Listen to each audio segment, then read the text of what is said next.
박민수 원장입니다. 항상 구독해 주시고 좋아요를 눌러주셔서 진심으로 감사드립니다. 오늘은 한국인의 면역력의 약화는 쫙 줄어드는 것이 아니라 파괴되면서 점점 약해지는 것이라는 주제로 이제 말씀을 드리려고 하는데요. 사실 이 부분 자체에 대한 고민이 이번에 제가 낸 책 박민수 박사의 저울 면역력, 이 책을 쓰게 된 가장 중요한 계기 중에 하나라고 볼 수 있습니다. 그 어느 때보다도 이제 면역력이 중요해지고 있는 시대인데요.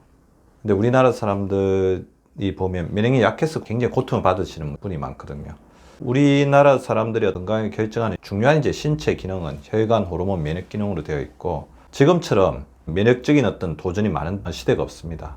새롭게 발생하는 바이러스, 세균, 그 다음에 환경오염, 대기오염, 해양오염, 토양오염, 그런 부분들 자체가 굉장히 우리를 끊임없이 공격을 하고 있고, 우리 인간은 어쩔 수 없이 소통하면서 살아가야 되기 때문에 끊임없는 면역력의 도전을 받고 있습니다. 근데 제가 이제 우리나라 사람들이 면역력이 점점 감소되는 걸 보면 이런 특징이 좀 있더라고요. 자가 면역, 자기 세포가 자기를 공격하는 거, 그 다음에 면역력이 너무 강하게 발동이 돼서 면역력이 반대로 이제 소진되는 거, 가유불급이죠. 근데 이렇게 소진되다 보니까 나이가 들면서 면역 결핍으로 이어집니다. 면역력이 너무 많은 것, 자기 세포를 자기 공격하는 자가 면역, 그리고 면역이 떨어져 있는 것, 이 둘 다 면역 약하죠. 어떻게 보면 인슐린 저항성과 같은 기전입니다. 우리가 인슐린을 젊었을 때 너무 많이 소비를 시키고 혹사를 시키니까 나이가 들면 인슐린 기능이 떨어지고 인슐린 저항성이 생겨서 인슐린 제 역할을 못하는, 가행에서 결핍으로 가는 그런 기전을 면역력도 똑같이 가지고 있고, 그래서 이 책에 제가 그런 고민을 좀 담았습니다. 그래서 면역력이 있을 때 우리가 잘하자, 소중하게 다루자, 이제 그런 건데요. 면역력이 가해도 이제 병이 생깁니다. 대표적인 게 금방 자가면역질환, 자기세포가 자기를 공격하는데, 이거는 어떻게 보면 염증이 굉장히 큰 역할을 하고 있는 것 같아요. 만성염증, 우리 몸에 만성염증이 계속 있으면 면역세포가 굉장히 이렇게 너버스, 날카로워져 있습니다. 쉬지를 못하고 굉장히 어떻게 보면 호시탐탐, 적들로부터, 우리 몸에 항상 어떤 염증이 있으니까 그걸로 싸우는 준비를 해야 되니까, 그렇게 되다 보면 적군과 아군을 구별 못하는, 그래서 자가면역의 상태가 됩니다. 가행된 염증 자체가 자가면역 질환의 원인이라는 거죠. 또 가행된 자극, 너무 많은 자극이 있죠. 아까 말씀드렸던 오염, 그 다음에 한국인, 스트레스, 경쟁사회, 그 다음에 중독, 너무 많은 중독적인 요소들이 있죠. 음식 중독부터 해서 관계 중독이라든지 수많은 어떤 중독들이 있고, 우리나라 사람만큼 과로하는 사람도 있죠. 피로가 붙어서 합니다. 너무 많은 정보가 주어지고 너무 많은 일을 해야 됩니다. 그러다 보니까 음식을 통해 스트레스를 풀고 중독적인 욕구를 만족시키려는 게 많다 보니까 어떻게 보면 음식 자체가 또 우리 몸에 너무 강하게 들어와서 비만의 당뇨가 전 세계적으로 굉장히 빠르게 늘어나는 국가 중에 하나가 되고 있습니다. 근데 반대로 이거를 보완해주고 풀어줄 수 있는, 그러니까 가임된 자극을 밖으로 배출시킬 수 있는 건강한 배출구는 또 너무 적다는 거죠. 운동이나 자연 같은 경우 우리가 떨어져 있는 사람들이 굉장히 많습니다. 그래서 나이가 들었을 때 면역이 떨어지니까 운동을 막 해야 되겠다고 하는데, 이미 그때는 몸의 기능들이 굉장히 많이 떨어져 있을 때가 많다는 거죠. 그래서 면역력이 가해도 병이 생긴다. 그래서 제 책에서도 여기 보면 면역력이 가해도 병이 생긴다는 챕터가 있고요. 이런 부분들, 자가면역 질환이 왜 생기는지, 또 이런 부분들에서 장내 세균수표의 역할이 무엇인지, 알레르기 체질의 문제가 무엇인지, 알레르기 질환의 문제가 무엇인지, 그런 부분들을 이야기를 하고 있습니다. 그래서 이렇게 면역력이 가해도 병이 생기는데, 이 면역력이 강하게 이렇게 소비를 하다 보면 문제가 생깁니다. 그래서 면역 지도의 변화라는 챕터가 있는데요. 면역세포의 기능이 점점 이렇게 떨어지면서 면역세포의 숫자가 이렇게 점점 감소하죠. 근데 어느 순간에 굉장히 떨어지는 순간이 있어요. 근데 면역세포의 숫자가 왜 떨어질까? 물론 나이가 들면서 노화의 반응일 수도 있습니다만, 이 나이에 따른, 나이가 들면서 호르몬의 기능이 떨어지는데, 그러다 보면 내장 지방이 늘죠. 호르몬이 감소하고 양상이 좀 비슷하다는 거죠. 자, 호르몬이 떨어지지만 특히 성장 호르몬이나 성 호르몬 같은 경우도 개인차가 굉장히 많아요. 성장 호르몬은 개인차가 굉장히 많습니다. 근데 성 호르몬도 자세히 봤더니 개인차가 굉장히 많아요.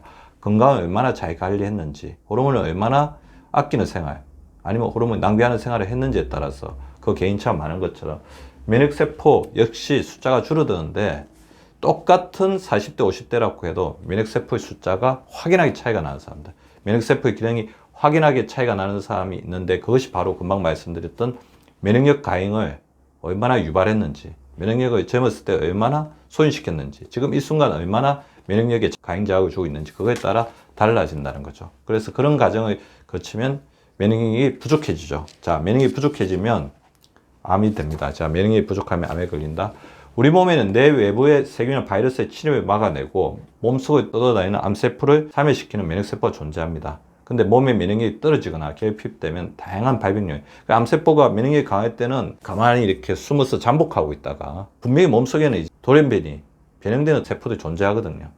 그런데 면역세포가 강력하게 균형을 이루면서 적정하게 면역력을 발휘할 때는 숨어 있다가 면역력이 약해졌을 때 적극적으로 이렇게 늘어나면서 우리 몸을 해치는 역할이 됩니다.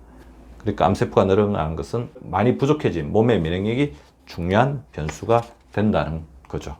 자, 그래서 과연 좋은 면역력이다. 이 책의 고민, 이 책의 제목이 나온 겁니다. 그러니까 너무 강하지도 약하지도 않은 면역. 그러니까 저울 면역, 적정 면역이라는 거죠. 면역이 그래서 강하다는 말이 어떻게 보면 틀린 말일 수도 있습니다. 좋은 면역력은 균형을 이루는 면역력이라는 거죠. 자, 면역력 저울의 개념, 저울 면역력의 개념을 제가 제시를 했습니다. 그래서 면역 밸런스를 이제 맞추는 면역이 가장 좋은 면역이다. 그래서 강하지도 않고 부족하지도 않은 면역. 그래서 면역력의 저울과 관계 있는 요소들은 이렇게 있습니다. 일, 관계, 수면, 음식, 운동, 휴식, 환경, 시간.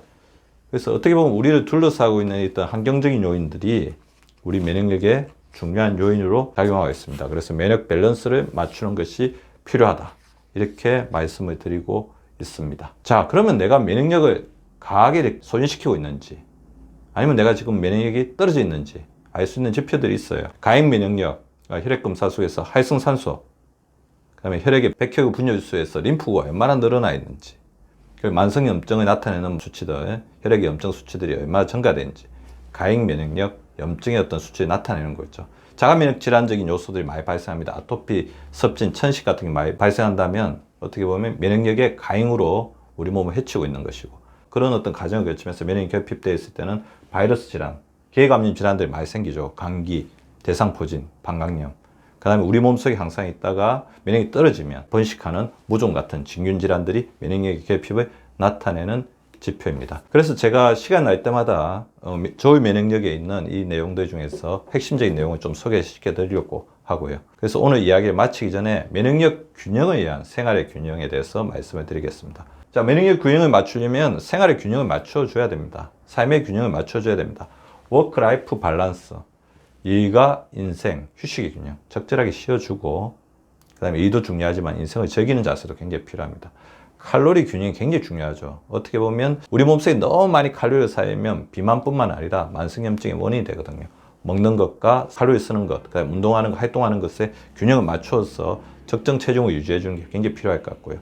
영양 균형도 굉장히 중요합니다. 몸에 좋다고 특정 영양소만 너무 많이 먹는 것도 좋은 건 아니에요.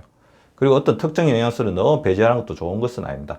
탄수화물, 단백질, 지방의 밸런스를 맞춰주고 충분히 먹어야 될 것. 우리나라 사람들 만성 탈수 많기 때문에 수분이나 식이섬유도 충분히 먹고 우리 자연 속에서 나오는 과일이나 채소 속에서 항산화 영양소를 잘 섭취해 주는 게 중요합니다. 살아가는 인간관계도 굉장히 중요하죠. 기브 앤 테이크, 주고 받고 그 속에서 인생의 어떤 기쁨을 느끼는 거예요. 그러니까 아낌없이 받고 나누십시오. 받으려고만 하지 말고 나누다 보면 또 받게 되잖아요. 생체 리듬의 균형도 굉장히 중요합니다. 현대인의 문명화된 환경 자체가 면역력을 떨어뜨리는데 굉장히 중요한 역할을 하고 생체 리듬 호르몬의 균형 파괴가 우리 면역력을 굉장히 떨어뜨리거든요. 낮낮 밤밤. 낮은 낮답게 밤은 밤답게 지내는 게 굉장히 중요합니다. 밤에 또 꼭 충분한 숙면을 취할 수 있는 환경을 잘 만드시고요.